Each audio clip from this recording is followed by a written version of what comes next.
na bagman ni Kong Roman Romulo kung saan 30% ang kanyang hiningi ay para kay Kong Roman Romulo. Sinabihan ko kay D.E. Ramos na masyado namang mataas, ngunit sinabi niya na walang magagawa dito dahil pondo ito galing sa unprogrammed funds at insertion galing sa taas. Sa ilang pagkakataon, ang mga politiko na personal na inabutan ng halaga ayon sa hinihingi nilang porsyento mula sa proyekto. Ang pagbabayad na ito ay hindi naman kagustuhan kundi isang hakbang na ginawa namin dahil sa matinding panggigipit. Ilan sa kanila ay sina Kong Antonieta Yudela kasama ang kanyang asawa, Kong Marvin Rillo of Quezon City, Kong Nikki Briones of Aga Party List, Arturo N. Atayde, ama ni Kong Arjo Atayde, Kong Florencio Gabriel Bem Noel of Anwaray Party List, Kong Eliandro Jesus Madroño of Romblon, Kong Benjamin Benji Agarao Jr. Bagamat naging matinding pagsubok ang kabawasan ng pondo na nakalaan sa proyekto, pilit at matapat naming sinusunod ang bawat espesifikasyon na nakasaad sa Program of Works na nakasaad sa proyekto ng DPWH. Nakakasiguro kami na nagawa namin ng maayos at matapat ang bahagi o phase ng proyekto na na-award sa amin. Sa katunayan, hindi kami mababayaran ng DPWH kung hindi ito dumaan at pumasa sa maraming material testing na naaayon sa design ng DPWH. Ina-assess at ini-inspect ng DPWH ang bawat proyekto base sa natapos na parte o accomplishment. Napilitan kami na i-absorb ang kabawasan na ito na nagdudulot ng maliit na kita o pagkalugi sa ilang projects. Para makabawi, dinadamihan na lang namin ang partisipasyon sa mga projects. Taliwas sa mga lumalabas na may mga impormasyon sa publiko, hindi kailanman kami gumawa ng ghost projects. At masugid kami nag-i-inspect sa lahat ng aming mga natapos na projects. Handa po kaming tumistigo ng walang pilit at kusang loob bilang state witness at sabihin ang lahat ng nangyayaring katiwalaan ng Kamara, DPWH at iba pang mga kawani ng gobyerno upang gawin ang tama. Kami ay lubos na humihingi ng tulong sa Senate Blue Ribbon Committee na pinamumunuan ng buting Chairman Senator Dante Marcoleta at kay President Bongbong Marcos para sa proteksyon at seguridad ng aming pamilya. Ang salaysay na ito ay kusang loob naming ginawa at walang sino mang pumilit na gawin ito. Sa katotohanan ng lahat ay nilagdaan namin ang salaysay na ito ng kusang loob at walang pumipilit. Sign, Pacifico of Vizcaya, nagsasalaysay. Notaryado po. For the record, this sworn statement was notarized by a certain Attorney Reynaldo F. Segubiense, PTR number 246726, January 4, 2024. Hanggang ang MCLE ay 2025. This was notarized on September 6, 2025. Mr. Chair. Mr. Pacifico Discaya and Cesaria Rowena Discaya, meron pong pirma sa inyong respective na pangalan. Ito po ba'y pirma ninyo? For the record lang. Yes po, Chair. Thank you. Mr. Chair, can we ask a copy? Every member of this committee? Yes, we will do that. Pase-xerox po natin ito para lahat po ng miyembro ay bigyan na kita ng kopya kagad. At saka meron akong mga ilang pa rito si Senator Jinggoy. Senator Rapi, isa na lang ang natira kaya pase-xerox natin ito. Bigay mo na lang sa kuya mo. Kuya mo naman si Senator Rapi. Ikaw na lang. Mag-share na muna kayo. So, sino po ang gustong magtanong habang base po dito sa sinumpang salaysay na ito, sino po yung gustong magtanong sa kanilang dalawa? Mr. Chair. Senator Erwin. Una ko pong tagatanungan dito po kay Ginoong Pacifico Discaya. Nabanggit niyo itong mga pangalan po ng mga congressman. Sila po ba mismo? Mukhang dalawa lang po yung binanggit niyo na personal ninyong inabot yung pera. Itong mga napakadaming pangalan na binabot ninyo, paano po ibinibigay yung parte nila, yung komisyon na sinasabi niyo 25%, 30%? Sino po? May tao po ba? May bagman po ba? Kadalasan po, ako po ang nagbibigay o minsan po may inuutusan po ako, nagtatawagan lang po kami para sa hinihingi. Maaari mo po bang ibigay sa amin sa komiting ito ang pangalan ng mga pinag-aabutan ho niyo ng pera kung hindi mismo yung mambabatas ang inaabutan ninyo? Maaari po ba or litrato man lang parang malaman ho natin kung sino pong inaabutan po ninyo ng pera? Kay Terence Calatrava po, nag-usap po kami nito sa kanyang kondo po sa Makati. Tapos ang inuutusan na lang po niya na kumuha po ay si Diane Tan. At saka yung kasama pa po si Andrew po ang pangalan. May mga contacts number po ako. Sila po ang tagakuha sa office. Pero iba-iba po ito.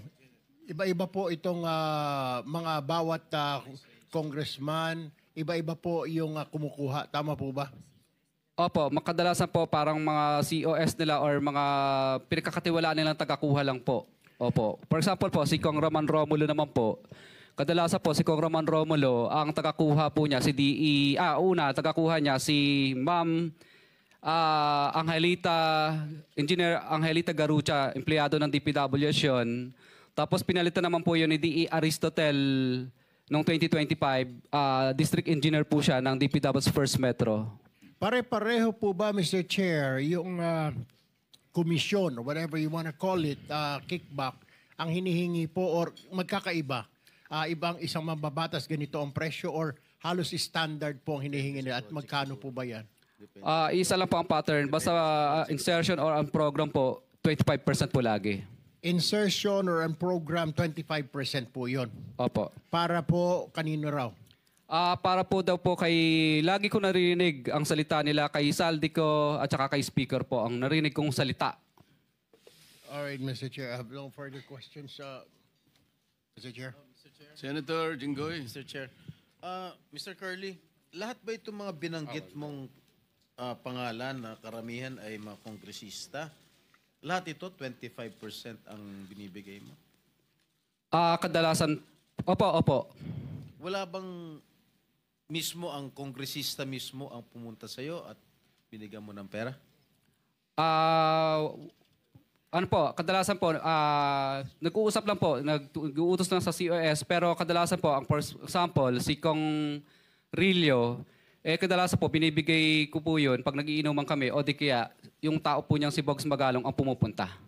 Pinipick up. Sino-sino pa dito sa mga nabanggit mo mga pangalan na kongresista na talagang sa kanya mo inabot sa'yo?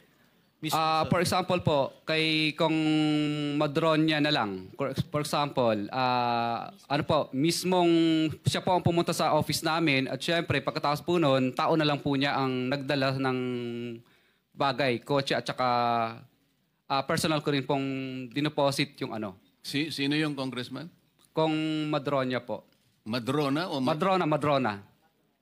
Eliandro Yung Madrona. sa Romblon? Romblon po. For example, okay. For example po, ito na lang, si Kong Marcelino Teodoro ng Marikina. Ang tagakuha naman po nito sa akin ay si Bell Construction. Kasi ang nangyari po nito, pina-mutual terminate po niya yung mga project na napanalunan ko. Dahil, hindi po ako nagbigay. Kaya ang nangyari po nito, napilitan na lang po akong magbigay para i-award ulit sa panibagong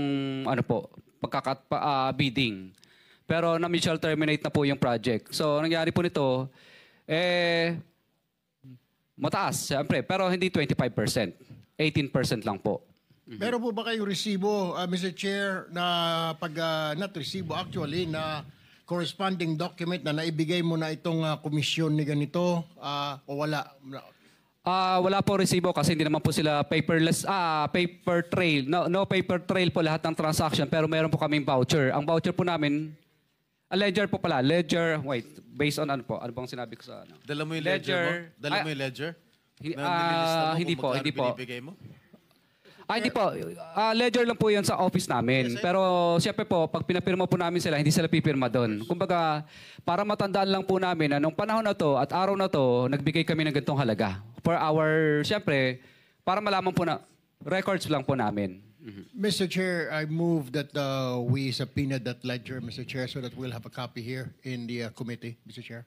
Yes, Pwede po kaming- Pwede mo bang ipadala sa amin kung ano man ang tawag ninyo, kung ledger, anything that will indicate the payment of the alleged commission to each and every member of Congress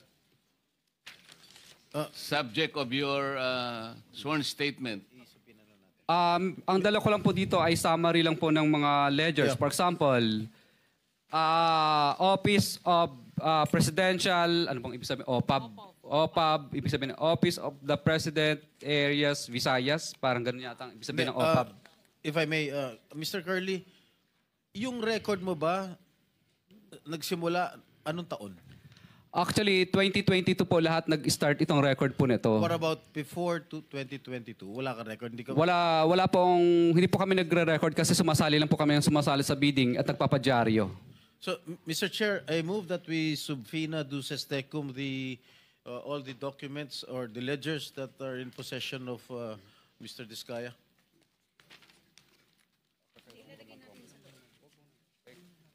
Mr. Diskaya, I seconded, Mr. Chair.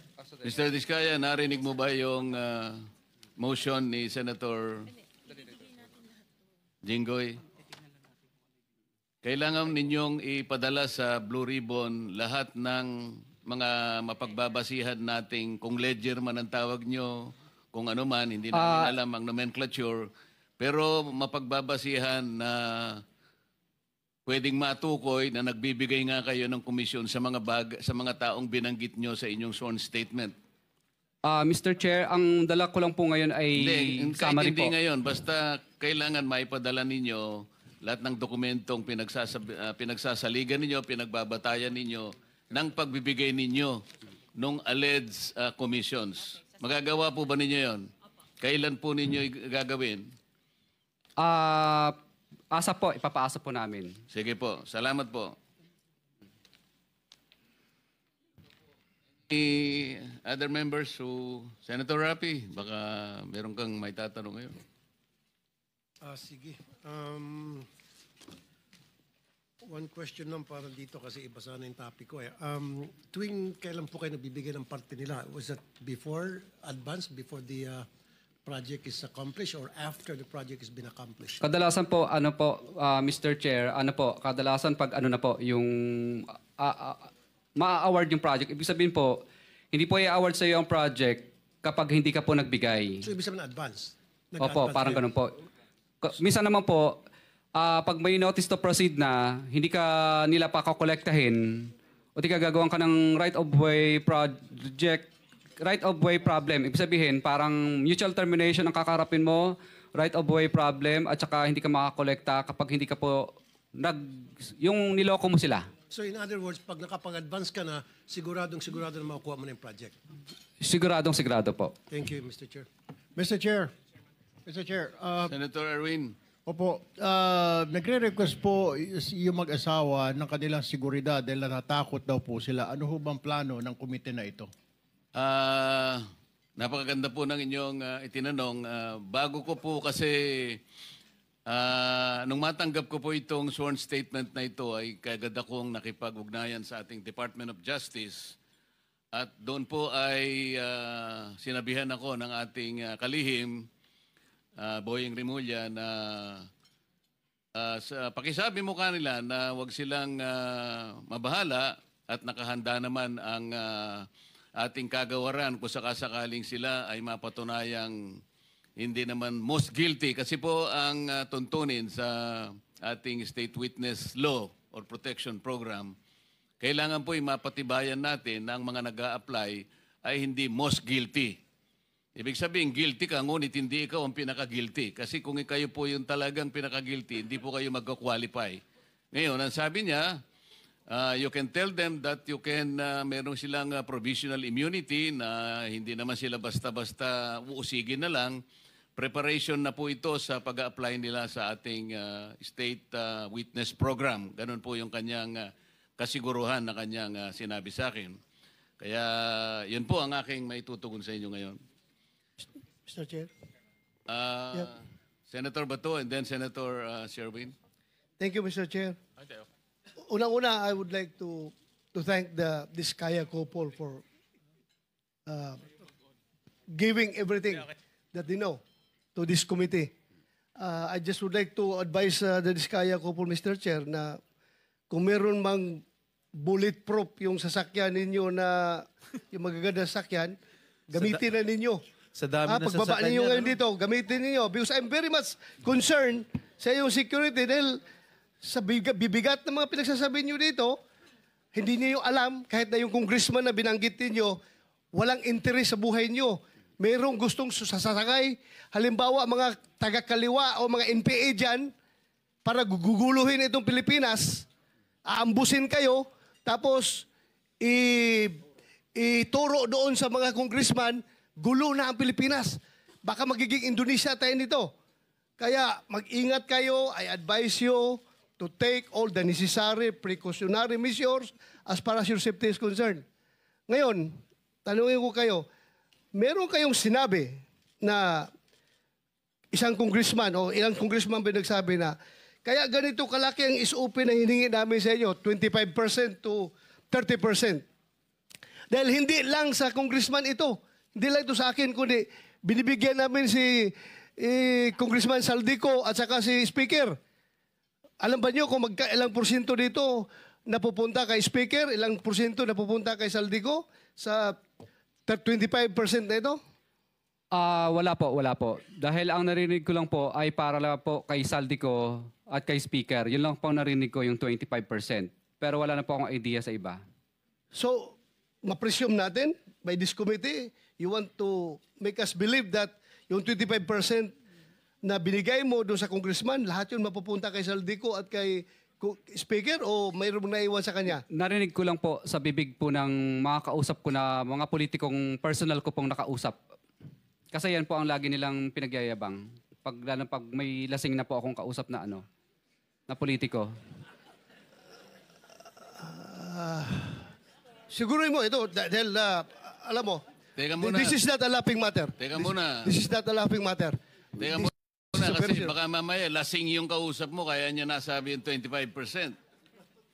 Pag tinatawagan din po ako, lagi din pong pinagmamayabang na pinahihingi na po sa taas. Sa taas. Kahit hindi sila lasing, ganun ang Yes po, sinasabi. pinahihingi na po at pinakukuha na. At nagmamadali pa kami, halos magkandara pa kami kung saan namin kukunin at uutangin. At katunayan nga po, yung inutangan na po namin ngayon ay yung bangko po ay sinara na po. Pero sinasabi nila, kaya ganito kataas, 25%, sabagat ibang bahagi nito ay napupunta kay ganito at saka kay ganito. Pero wala ka namang kakayahan para suriin mo kung talagang naibigay kay ganon at saka kay ganon yung party niya. Tama? Yes po, Your Honor. Basta kinuha niya lang, kaya ganito kataas sapagkat ipinakikita niya sa iyo na hindi lang para sa kanya, sapagkat meron pa rin siyang bibigyan. Ganon ang Opo, hindi po. napagkakaintindi mo. Ang danilig ko po sa kanila ay sa 25 na yun, wala pa siya doon. Wala pa siya. So wala pa siya ron. Opo. Solid yun sa taas, hindi yun sa congressman, ha? Yun po ang mga 25 narinig ko sa taas. madalas. Yun lang po ang narinig ko madalas. Kung ano lang po ang narinig ko na 25, wala pa daw sila doon. Wala Ibig sila sabihin, doon. Opo. Kay Speaker at kay Saldico lang yung 25? Yun po ang narinig ko lang. Imposible. Are you done, Senator? Meron ka bang pictures? Thank you, Mr. Chair. Thank you. Diskaya, Senator Sherwin. hindi, one word. Meron ka bang litrato ng mga bagman nila? Pictures o Kadalasan po, CCTV? maingat po sila at ayaw nila. At syempre kami naman po ay ayaw po naming ma-intimidate naman po sila. Opo. Saka ayaw po nila. Kadalasan po, syempre ang pagtatag po, kadalasan sa office o di kaya sa hotel, kinukuha. Pero kaya mo silang i-identify kung sakasakaling dumating sa pagkakataon na yon. Yes po, Your Lahat ng Honor. kumukuha para sa kanila, allegedly, kaya mo silang kilalanin, i-identify, sapagkat kilala mo sila. Yes po, Your Honor. Mr. Diskaya, sigurado ako i-deny yan ng mga pinangalanan nyo. No? Sigurado, 100%. Pero ba kayong iba pang mga ebidensya na magpapatunay na sila nga ang tumanggap, sila ang kausap nyo, tulad nga yung CCTV or meron bang mga deposit slip or merong mga any evidence na magpapatunay na itong mga pinangalanan nyo kanina totoo 'yon? Ledger lang po at saka yung parang voucher po yun. Opo. Pero hindi nila pinirmahan yun. For our records lang po yun. At pangalawa po, ang talagang tunay na pinaka-ebidensya po ay talagang natuloy yung project. Kasi pag hindi ka po nagbigay, mutual terminated o di kaya right of way problem ang kakaharapin mo o di kaya mararanasan mo ang lahat ng hindi mo mararanasan tulad ng hindi ka makakolekta kasi protected po sila ng mga ano po. Pero ang congressman, wala naman silang kinalaman sa implementation ng project. Post-enactment yun eh. So hindi nila pwedeng sabihin may right of way problem ka, meron kang pwede nila i-terminate yung bidding. Ang pwede lang mag-terminate ng bidding ay yung district engineer. Pag tinanggal po nila si district engineer o di ka sa regional director, mamimili na lang po yung director at saka DE. Patanggal ka o sumunod ka sa Hindi pinagagawa nga, ko? ang congressman, hindi naman niya pwedeng pakialaman yung implementation ng project. Regional lang at district engineer. Opo, tama po. So Tama. paano niya papakancel yung project ninyo kung hindi niya kontrolado yung implementation? Ano po, tatawagan lang niya yung DE tsaka RD para singilin po. So ibig sabihin nito mga politiko, may control dito sa RD at DE. Siguro, 100% po. 100% yun. At sa pagkaalam mo, itong DE at RD na may control sila, meron ring kinukuha dito sa mga proyektong nabanggit mo, itong mga proyekto, itong mga politikong nabanggit mo. Itong ano lang, itong DE at RD. Ano po, I invoke my rights po. Kasi po, sinabi mo na yung mga politiko, sabihin mo na lahat. Hindi po, I invoke my rights po kasi syempre natatakot din po kami sa aming kaligtasan. Wala pa po kaming protection. At saka po, I invoke my rights kasi po sa tag doon yung session na ang tag sa session na executive session ko lang po siguro kung Pwede yun. gusto niyo kwento ko Mag-request sa ka na inyo. lang ng executive session. Opo, sa mga ganyang klase po ng bagay. So Opo. yun ang tama. Kasi sinabi mo na lahat. Bakit i-invoke mo pa Kasi yun? ang nilista ko lang po dito, Mr. Chair, is yung 25% lang Kung po. magte-tell all ka, lubusin mo na. Diba? Andiyan na tayo eh. This connection, I think, Mr. Diskaya, Mr. Chairman, just to finish lang, Mr. Chairman. Hindi, kailangan ko lang masabi Ay, ito. sige. Kasi sa Republic Act 6981, Section 4, ito yung batas natin, may kinalaman sa paghingi mo ng proteksyon na maaaring makatulong sa inyo. Sinasabi yung ganito, witness in legislative investigations. In case of legislative investigations na nangyayari nga po ngayon, in aid of legislation, a witness with his express consent may be admitted into the program upon the recommendation of the Legislative Committee where his testimony is needed when in its judgment there is pressing necessity therefore, provided that such recommendation is approved by the President of the Senate. So kung gusto mo na mangailangan ka ng protection, ang committee ito sa pamagitan ng ang aming kakayahan, irerekomenda natin sa Presidente ng Senado at kapag ka ito'y kanyang pinirmahan, ay magkakaroon ka ng protection na nilalaman ng batas na ito. So pumapayag ka. Yes po, Mr. Chair. Proceed. Mr. Chairman, may I move to also subpoena the district engineers and regional engineers in connection with the politicos that were mentioned earlier. Dahil alam naman ho natin na mambabatas ho, bawal makialam sa implementation ng project. That's post-enactment, which is unconstitutional. Pero parang lumalabas ho sa kwento ni Mr. Diskaya, may control. Tama po ba? Can you confirm that may control yung politiko doon sa implementation ng project? Yes po, Your Honor. Which is unconstitutional, Mr. Chairman. So maganda marinig na ho natin diretso sa district engineer at sa mga regional engineers itong ginagawa nilang collusion. Parang may collusion eh. Merong sindikato na between the politico and the district engineer and regional engineer. At the same time, Mr. Chairman, there was a request for executive session. May I also suggest to pursue that executive session without prejudice to informing the public on that information if we find that the public needs to know that information. Kasi ako naniniwala, Mr. Diskaya, sinabi nyo na lahat eh.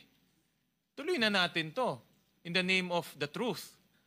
Diba? In the name of justice. In the name of fighting corruption. Kasi kung itatago natin to, wala ho talagang pupuntahan to. But we will allow you with the permission of the chairman, may executive session without prejudice. Kung ma-determine namin na kailangan malaman ng publiko, then dapat ulitin natin dito. Upon may advice po ng lawyer ko, sige daw po. Ano yung sige? Ano yung sige? Sige po. Hindi, ang tanong niya... No. Pwede po sabihin ngayon dito. Ang tanong ni Senator Gatchalian kung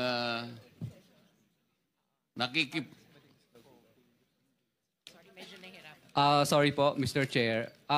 Willing naman po ako na kat dito na pag-usapan. Pangalanan mo yung mga district engineer, regional engineer na merong kasindikato yung mga politiko. Pinangalanan mo na yung politiko, di tuloy mo na. Mr. dito po, Chair, dito I po. agree with the manifestation of Senator Sherwin. Please do not be selective.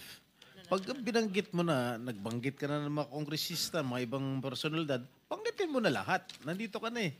Meron ka pa bang babanggitin bukod sa mga nabanggit mo na kanina initially na mga opisyales ng DPWH? Mr. Chair, ito lang po kasi ang mga personal po ko pong mga hindi ko po kayang banggitin yung experience po ng ibang mga contractor po. Dito lang po sa experience, personal knowledge ko lang po. Sige, bigyan mo lang kami ng kopya kung ayaw mo banggitin. Pwede ba? Nandito na sa kanyang sworn statement. Okay. Di ba meron rin siya sa sworn statement? Nabanggit na yung iba. Nabanggit na yun. Sworn Yung mga statement. ibang personalities. Yung mga ibang personalities. Hindi mo ba kaya banggitin? Nandito lang po sa loob ng aking sworn statement po lahat. Mga district Yung mga pangalan. engineer, Nandito rin po. dito na rin, district engineer, regional engineer, yung mga nagsasabuatan para ipiting ka at I guess lutuin na rin yung project. Ito po, pwede ko pong Sino ba? kung sino po yung mga congressman, sino po ang mga district engineer na nakakasakop doon sa lugar ng congressman po na yun na hindi na isulat dito, pwede ko pong pangalanan. Sandali lang. May binanggit ka kanina rito sa paragraph 22. Halimbawa, si Regional Director Eduarte Virgilio ng DPWH Region 5. Nandito ba siya? Wala po. Ayun, nandito pala eh. Andyan pala. Pagkatapos nabanggit mo rin si District Engineer Henry Alcantara, DPWH Bulacan East at Bulacan First District Engineering Office. Nandyan po ba? Nandito din po. O yan.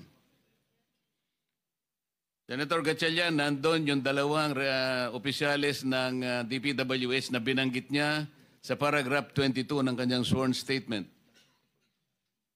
Oh, paupoy na kaagad dito. Paupoy na kaagad.